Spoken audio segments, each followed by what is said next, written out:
Pengzu is said to have lived for 800 years. He is considered the longest living person in humanity. He rode with the wind, floated among the clouds, and could travel 90,000 miles in a day. Many marveled at his longevity and his abilities and would have given anything to be like him. However, if you think about it, 800 years is nothing compared to the timelessness of the Tao, the natural way. And 90,000 miles is nothing measured against the limitlessness of the primordial. Small minds simply cannot know the vastness of consciousness. The little cicada that can only flutter around the leaves of low branches, and the dove that can only fly to the top of a tree cannot hope to have the vision of the eagle that glides and soars in the great expanse of the sky. The small mind is like the cicada and the dove. They are all limited by small understanding, and small understanding cannot lead to great understanding. Those who are short-lived cannot understand longevity, and those who are long-lived cannot understand timelessness. Mushrooms that sprout in the morning and die at noon do not know twilight. Insects that live only in summer can never experience autumn and winter. Only when you can merge with the limitless will you understand what it means to have no boundaries. Only when you can renew yourself with the cycles of the seasons will you understand what it means not to be bound by time. It was said that Liezi could ride the wind and float with the clouds. Many would consider these to be incredible feats. But after soaring through the air for 15 days, he had to return to earth. Even though Liezi could travel with the wind and the clouds, he was still dependent on them to carry him. Thus, his experience of wandering free and easily in the void was, at best, sketchy. There was once a sage named Song, whose wisdom could earn him the highest office in the state. His honor was sufficient to command the respect of a community. His virtue was enough to impress a sovereign. And his talent was spectacular enough to land him any appointment in the country. However, Song had the same amount of pride as a little quail that knows it can fly only short distances. If the world sang his praises, Song did not exert more effort. If the world blamed him, he did not feel dejected. Not caged within the boundaries of fame and disgrace, he never fretted when faced with obstacles. Nor did he gloat with pride when he met with success. Not constrained by notions of accomplishment and failure, he had no sense of self-merit or fame. There was another man who lived on a mountain far to the west. His skin was soft like unblemished snow, and his demeanor was as gentle and unassuming as a young woman's. He did not eat grains, but instead inhaled the wind and drank the dew. He would float up to the mist and clouds and wander through space beyond the four corners of the earth, gathering and focusing the power of his spirit. He protected creatures from illness and made harvests bountiful. Even if floodwaters were to rise up to the sky, he would not drown. Even if heat were to melt metal and scorch the earth, he would not be burned. This is because his virtue embraced the 10,000 things, and he was at one with all of them. Of these four Pengzu, Liezi, Song, and the mountain, Hermit Pengzu and Liezi were still bound by time and space. Pengzu's long years are nothing compared to timelessness, and Liezi's riding on the wind and clouds is nothing compared to simply merging with space. Only Song and the mountain hermit transcended the limits of space and time, for they rode on the truth of heaven and earth and floated with the changes of the seasons. This is truly free and easy wandering. On all things being equal, great understanding is broad, lesser understanding is picky. Great words carry strength, little words are petty and quarrelsome. When people go to sleep, their spirits get no rest. This is because during the day they are tangled up with everything they contact. Every day they use their minds to scheme. Some brag about themselves, some set traps for others, and some hide malicious intention. Their small fears make them edgy and suspicious. Their big fears make them lose their minds. Some shoot off arguments like arrows and delight in bickering over right and wrong. Others hold on tightly to their opinions, certain they are correct. Squandering their life energy day after day, they are destined to fade and die like autumn leaves. Stuck in petty views and shallow concerns, they have abandoned that which is natural and limitless. Old and withering, their minds are near death, and nothing can restore them to life. Rapture, anger, sadness, excitement, worry, regret, rashness, stubbornness, fear, carelessness, bluntness, and pretense are noises from empty hollows, bursting out like mushrooms from the damp ground. Day and night they spring up in front of us, and we don't even know where they come from. Once we are born into the world, we hold on to life, anxious that it will end, sometimes pushing ourselves forward, other times bowing down to hardship. We run our course in life like a wild horse galloping toward a cliff. Aren't we pathetic? Taxing our bodies and weakening our minds, we exhaust ourselves, not even knowing what we labor for. The body decays and the mental clarity disappears. There's no greater sorrow than this. Where there is birth, there will be death. Where there is death, there will be birth. Where there is acceptability, there will be unacceptability. Where there is recognition of what is right, there will be recognition of what is wrong. This is just the natural way of things. The sage rejects extremes and abides in the way, the Tao, where no opposites exist. Petty people, however, wear out their brains trying to force equality on things. The sad part is that they don't know that things are naturally equal without us forcing equality on them. The way can be said to be the great equalizer for all. Things emerge from the same source, and being rooted in the source, how could they not be equal? Those who are learned believe that things do not exist and that nothing can be added to or subtracted from non-existence. Those who are intelligent think that things exist but have no boundaries. Those who are wise recognize boundaries but see no right and wrong. When right and wrong appeared, the way became obstructed, and because the way is obstructed, we have notions of completeness and incompleteness, love and hate, gain and loss. The way has never known boundaries. It's only because we started to favor this over that boundary started to appear. Boundaries are formed by distinctions, theories, concepts, discriminations, and assumptions. When boundaries emerge, there will be contention, disagreements, arguments, and bickering. The great way cannot be named. Great clarity is never spoken. Great virtue is not forced. Great humility is not modest. And great courage does not hack. If the way is conceptualized, it is not the way. If clarity is put into discourse, it is no longer clear. If virtue has a standard, it cannot be universal. If humility is constrained by guidelines, it is no longer sincere. If courage is used to attack, it is no longer bravery. Therefore, to understand that some things cannot be fathomed is the greatest understanding. One who understands the great way, great clarity, great virtue, great humility, and great courage is called the reservoir of heaven. Pour wisdom into this reservoir, and it is never filled. Take wisdom from it, and it will not run dry. Yet this reservoir does not know where its source comes from. This oblivion is called hidden luminosity. The sage is merged with all things. This is why, when immersed in a blazing swamp, he is not burned. And when thrown into a freezing river, he is not chilled. Faced with lightning that splits the mountains and storms that toss the seas, he is not afraid.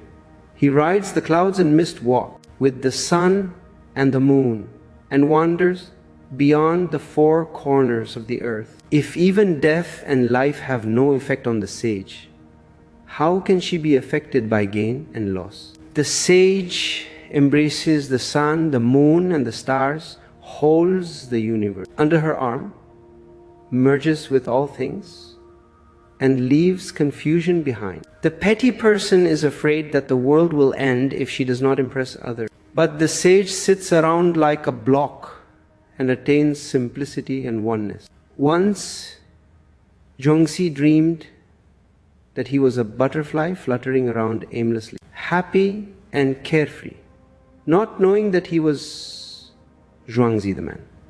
When he woke up, he was Zhuangzi the man again. Was he Zhuangzi the man dreaming that he was a butterfly? Or was he a butterfly dreaming that he was Zhuangzi the man? Was there a transformation between the two? Or were they one and the same?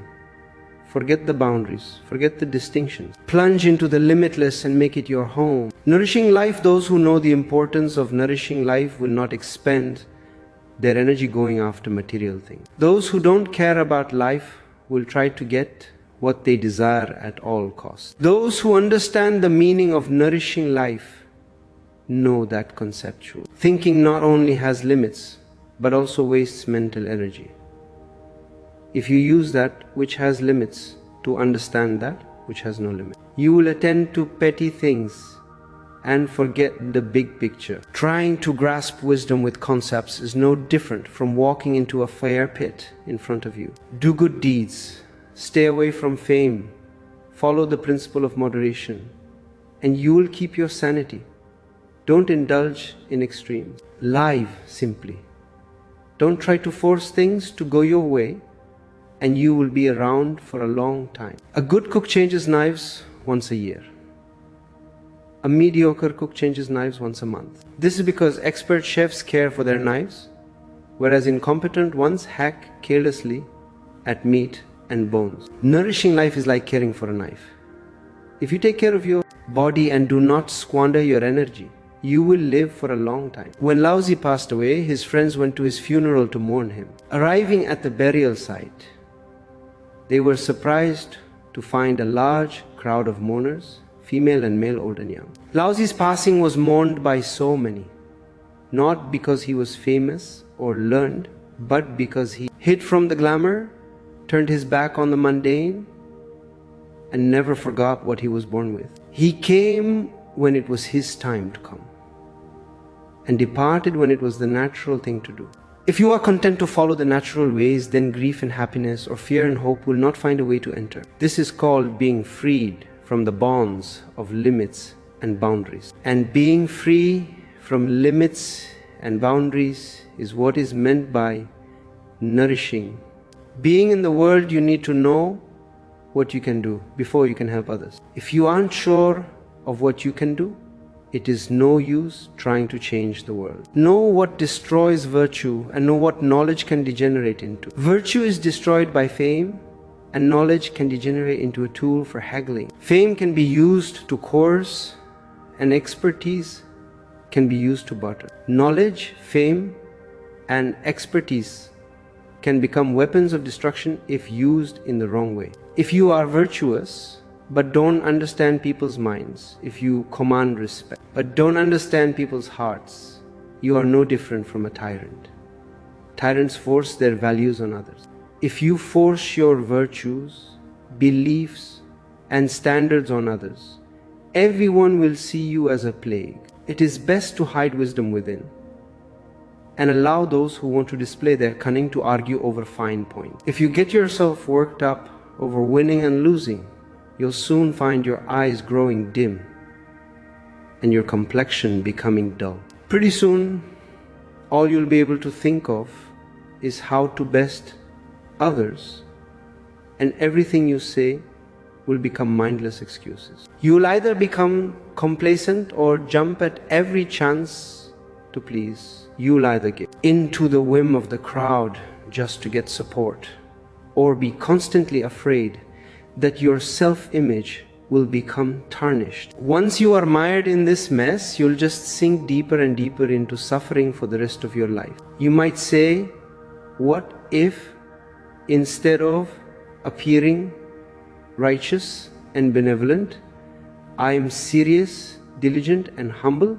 This is even worse. You can put on an impressive show of humility and dedication, but people are bound to see through your guise. They smell pretense and will never trust anything you say or do. Or suppose you say, I am inwardly true to myself, but outwardly compliant and yielding. Being true to myself, I do not stray from virtue. Being outwardly yielding, I can accommodate everything and be a companion to the world. Surely this is the best way to live in the world. This is just as bad. If your advice is not heeded, what will you do? Will you back off? You won't be blamed, but you won't be taken seriously either. The moment you encounter obstacles, you deny they exist, using accommodation as an excuse. Then what should you do? Don't listen with the ears, listen with your mind. Better yet, listen with your spirit instead of your mind. Your ears hear sounds, but do not listen. Your mind recognizes things conceptually, but that's as far as it can go. Spirit, however, has no boundaries because it embraces all things. The way gathers in stillness. When the mind does not feed itself with concepts, it abides in stillness, and spirit can take the honored place. When you enter the service of a sovereign, go and play in the court, but never be moved by fame. If your ruler listens, then sing. If he or she does not, then be silent. Don't open any gates. Better don't even have a gate. Make oneness your home and accept there will always be some things that cannot be avoided. Then you'll live in the world for a long time. You can cheat people, but you can't cheat the way. No doubt you've heard that realized beings can fly with wings and ride on the wind, on the clouds. But do you know that it's possible to fly without wings or float without the support of clouds? You've heard of knowledge that knows, but have you heard of knowledge that does not know? Look inside the chamber where luminosity is born. Blessings gather when there is stillness that is both external and internal. If you sit like an unmoving log but your thoughts are racing, this is not stillness. Leave knowledge and concepts outside. Orient your awareness within. Listen inwardly and communicate with that which is inborn in you. This was how the sages changed the world. In the world there are two movers of things, fate and duty. The bond between children and parents is one of fate. If you're bound by fate, there's little you can choose. Even if you hate your parents, they're still your parents. You can't undo this relationship. The bond between a subject and a ruler is one of duty. In duty there is honor and loyalty. If you serve a sovereign, you do so out of loyalty and love, knowing that there is no other place you want to be and no other thing you want to do. To honor your parents and to follow them anywhere is the pinnacle of filial gratitude. To serve your leader and do anything for him or her is the peak of loyalty. To serve your spirit so that it will not be injured by sadness, elation, fear and arrogance is the epitome of nourishing life. To understand what can be done and what should be left alone is the perfection of virtue. To speak of things that please two parties or anger both parties is very difficult. To please both parties, you must exaggerate positive points. To anger both parties, you must inflate the negatives. In both cases, you have to twist the truth, and this is utterly irresponsible. Moreover, people will recognize exaggerations immediately, and consequently, you'll never earn their trust. If you can't earn their trust, you'll be in danger. Therefore, stick to established facts and stay away from exaggeration. When people play games, they often start out friendly. When the game turns into competition, people start getting angry and aggressive. If the competition continues, people resort to mean tricks. Action and speech become abusive, and friends end up punching each other. When people meet at a celebration, they start out having drinks and joking with one another. If the party continues, the drinking gets heavier, the jokes become insults. And etiquette gives way to indulgence in unsavory amusements. It's the same with politics. You start out as a sincere and dedicated public servant, but once you're in office, for a while, deceit and underhandedness creep in, and sincerity is forgotten. As in all things, what started out as simple ends up monstrous at the end because we are unable to let go when it's time to leave. Words and actions are like wind and waves. They can stir up a storm at a moment's notice. Actions are swayed by gain and loss. They can enhance perceptions of gain and loss and lead to rash decisions. Anger is especially dangerous because it can muddle clear words and turn them into one-sided arguments. Do not deviate from the natural ways and do not push for perfection. To go beyond your limit is excessive. To try for completion is dangerous. What is not complete now may be complete later.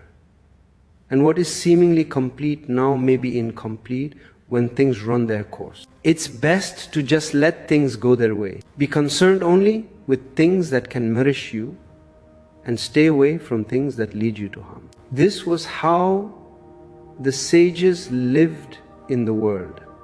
How can you be an honest minister if you serve a non-virtuous ruler? You can't let him do what he wants because his actions will ruin the nation. You can't teach him because you might get executed. What is the best course of action? First, be on your guard. Second, follow the ruler in his actions and make sure your thoughts are in harmony with his. However, while you follow his actions, do not get sucked in by them. Although you are in harmony with his thoughts, don't get drawn in by them. If you are pulled into your leader's unethical actions, you'll be overthrown and destroyed. If you get drawn in too far by his devious thoughts, you'll be blamed and condemned. Once you have mirrored him in thought and action, you will understand him thoroughly. When he sees that you understand him, you will gain his trust. When you have his trust, you can lead him onto the path of virtue. When the world follows the way of virtue, the sage is not needed. When the world does not follow the way of virtue, the sage hides and survives. Cinnamon is a desired spice, so its tree is cut down. Lacquer has a variety of uses, so its tree is mutilated. Everyone knows how the useful can be used, but no one knows the use of the useless. The mark of virtue for those who embody virtue, life and death, are important but have no hold on them. Even if the sky falls or the earth folds up, they feel no loss. Being able to see through the illusion of the transient nature of things, they are not flustered when things change. Yet, even though they are at home with change, they also understand the constancy of the way. It would be silly to try to see a reflection of yourself in turbulent water. Only still waters can give you an accurate reflection of your face. In the same manner, only stillness can reflect stillness itself. In the natural world, only evergreen trees remain the same in both summer and winter. Of all those who receive life from the source, only the sages stay above the 10,000 things, because they live their lives according to the way. They are able to care for the lives of others. The proof that someone is at one with the way is their fearlessness. This person is not afraid to govern heaven and earth. Although she understands that the body is just a temporary vessel, she is never separated from what she knows. Therefore, her thoughts are limitless and her experiences are never stagnant. Many people make excuses for their faults and shortcomings, claiming that they do not deserve to be punished. Few people, however, are able to admit their faults,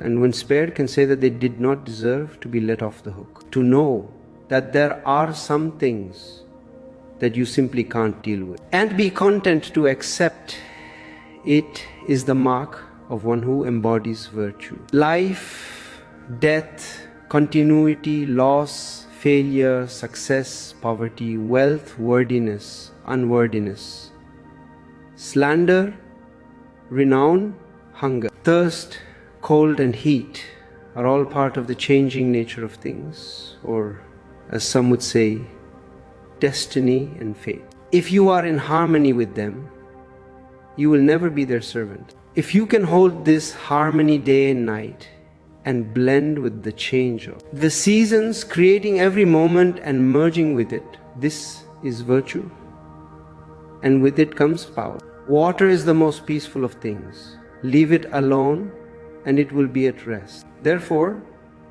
water can serve as a standard for all of us. It sustains all yet shows no movement. Virtue is like water, sustaining all and being in harmony with all. Knowledge is only one branch of a large tree. Promises are no better than adhesive tape and glue. Favors are useful only if a situation needs patching up. And skill is required only when you need to peddle your expertise. The sage, therefore, has no use for knowledge, promises, favors, and skill. He does not need to scheme and plot. So why does he need a lot of knowledge? She does not need to display glamour and glitz. So why does she need to patch up and cement relationships? He is not attached to gain and loss. So why does he need to curry and give favors? She has no expertise to sell, so why does she need to market her skill? Because he has no notions of this and that, the should and should not. The correctness and incorrectness cannot get him agitated. Massive, strong, and rooted, she rests alone in the perfection of the way. Those holding virtue do not allow likes and dislikes to disturb their stillness. They let things follow their natural tendencies and do not try to push them along. The way gave them a face, heaven lent them a body. They are content with that. Many people, however, treat the spirit like an alien. They wear out their bodies, tire their minds, and dissipate their life force. Day after day, they lean against trees, bemoaning their fate, slump at their desks and doze off, or lie on their beds, dreading their burdens. The way gave us each a healthy body and a sound mind. What a waste if we spend our lives sitting around like forgotten trash and jabber nonsense. The great teacher those who know the will of heaven and understand it. Actions of humanity are said to have attained ultimate knowledge.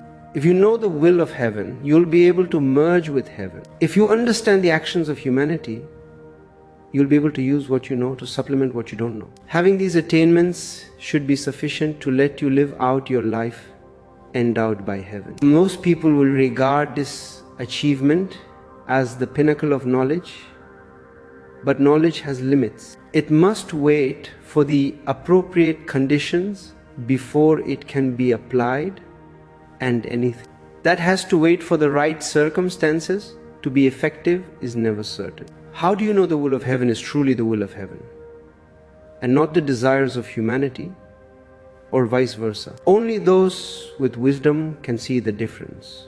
Sages are sometimes called great teachers. This is because they do not denigrate their needs. They are not proud of their fortune, and they do not scheme and plan for success. They may make mistakes, but are not burdened by guilt. They can be successful, but they feel no need to brag about it. Never separated from the way, they can climb peaks without fearing the height, enter water without getting wet, and walk through fire without being burned. They sleep without dreams and wake without being burdened by cares. They eat without craving. Their breath originates deep within the belly, and they speak without pretense.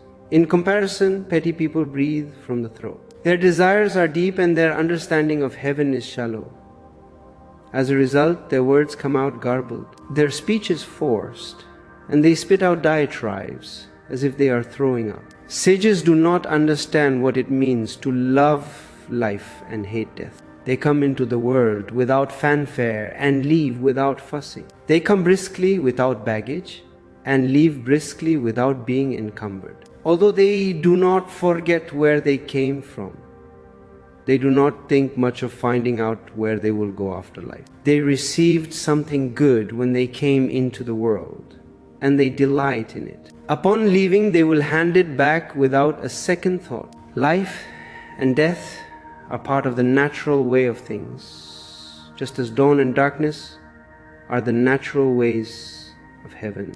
There are things that we can do and things that we can't do. The way Mother of all gave you a body, filled it with life force, eases you into old age and gives you rest and death. What else can you ask for?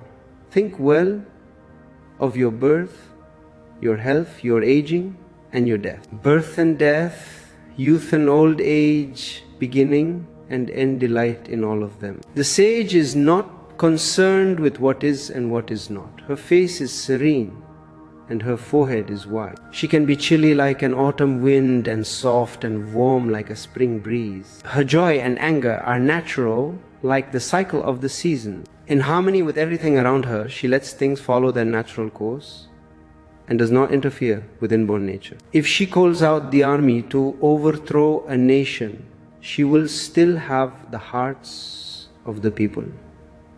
Such is the way of the sage. Sages dwell in vastness. Their bearing is dignified, their view is lofty. They may not have everything in the world, but they are not tempted by gain and favors. They are sincere in their integrity, but are never insistent. They are vast in their outlook, but are never arrogant. Mild-mannered and always cheerful, they seem to be happy and carefree. Though unwilling to display expertise, they always help others by doing what is appropriate and necessary, regardless of whether their actions are approved or disapproved. They do not hide behind a mask. Always relaxed, they rest in virtue. Tolerant and unassuming, they fit easily into the world above and alone. They are restricted by nothing. They know when to withdraw and when to engage. For them, punishment and reward are like clothing worn on appropriate occasions. Rites and rituals are simply wings that take them to the vastness of the sky. Their wisdom comes from timeliness, their virtues from what is reasonable. Because they wear reward and punishment as garments, they can shed them easily and be compassionate and forgiving. Because they fly on the wings of rites and rituals into vastness, they can get along with the world perfectly. Because they see wisdom as that which is appropriate, they never stop doing what is meant to be done. Because they see virtue as something reasonable, they are able to plant their feet firmly on the ground while walking leisurely up the hill. Yet for all this, people see them as just like any other individuals, having to work hard to get to where they are. Unbiased and free from likes and dislikes, they are simultaneously a companion of heaven and a friend of humanity. When humanity and heaven do not fight each other, sages become a natural part of society. The way is its own underlying reality. It is its own source and root. If it were handed to you, you couldn't receive it. If you tried to possess it, you would never get it. Before the cosmos was separated into heaven and earth, it was there. It gave luminosity to the spirits and deities. It gave birth to heaven and earth. Extending beyond the highest point, it cannot be labeled as lofty. Reaching down to the uttermost depths, it cannot be regarded as deep, because it already existed before heaven and earth arrived. Its age cannot be determined. It was there before the beginning of time, yet you cannot say it is ancient. Sages have no problem understanding the way. Counting to 3, they can put the world outside themselves. Counting to 7, they can put everything inside themselves. Counting to 9, they can attain the brightness of dawn. And in experiencing the dawn, they see their own aloneness. When they realize they are utterly alone, they can lay aside past and present. When they can dispense with past and present, they are able to transcend life and death. For the sage, there is nothing to send away, nothing to welcome, nothing to destroy, and nothing to complete. Fish cannot survive without water, and humanity cannot survive without being part of the way. If you dig a pond and fill it with water, fish will swim in it contentedly. If you let humanity follow the natural ways, people's lives will be peaceful and secure. When fish are in their natural environment, water, they forget they are surrounded by water. When humans are in their natural environment, the way, it does not occur to them that they are surrounded by the way. Go with the natural way of things. Don't bother to force things along. With this, you merge with the profound oneness of all. Worthy of being a sovereign when a sage governs, he does not follow guidelines and principles like an amateur cook following a recipe from a cookbook. He looks within, makes sure that what he is going to do is appropriate, and determines that his thoughts and actions are not against virtue. The sage wanders in simplicity, blends with vastness, and follows the natural way of things. There is simply no room for personal views and petty concerns. It is in this way that the sage rules the world. The achievements of an enlightened ruler pervade the kingdom, but they do not appear to be her doings. Her influence reaches everywhere, but her subjects are not dependent on her. There is no promotion and no praise. There is only enjoyment. The ground she stands on cannot be fathomed. Where she dwells, there is no place for gain and loss. Do not go after fame and recognition. Don't scheme. Don't be obsessed with achievements. Don't get bogged down by projects for the sake of doing projects. Embody fully that which has no beginning and no end. Wander where there are no trails. Hold on to what heaven and earth have endowed you with, but don't think you've gotten everything.